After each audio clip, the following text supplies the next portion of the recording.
Running in a triathlon is quite different from in a normal running race. You're already fatigued having swum and cycled hard.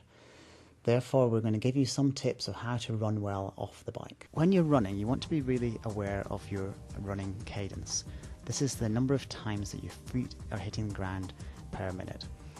It's best when you're running off the bike particularly to think about aiming for a high cadence.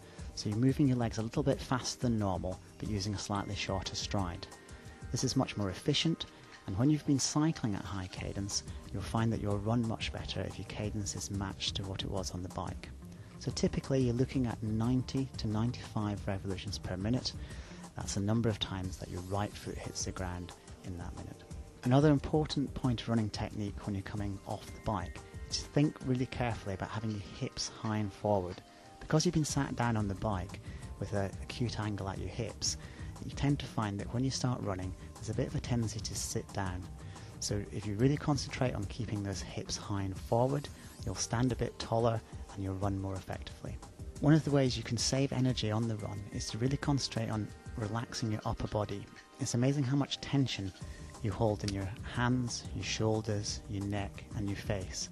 If you consciously relax all those areas, you'll find that you've got more energy to work your legs harder and make you go faster. You want to pay a lot of attention to your pacing on the run.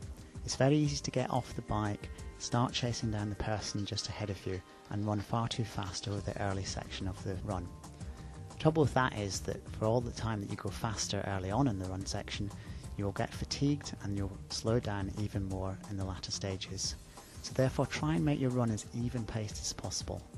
A good tip is really to try and negative split it. Try to think about running the second half of the run faster than the first half. It doesn't need to be a very big change in pace over the second half. All you're trying to think of really is being a little bit stronger and able to bring the last part of the run home nice and comfortably. Some of the skills that are useful: when you're taking a drink on the run, you should take the cup, and if you squeeze the edges of the cup together to make it a little bit narrower, you'll find that you can easily get liquid into your mouth without pouring it down the front of your body while still running along. If conditions are particularly hot, you might find it useful to pour some water onto your body.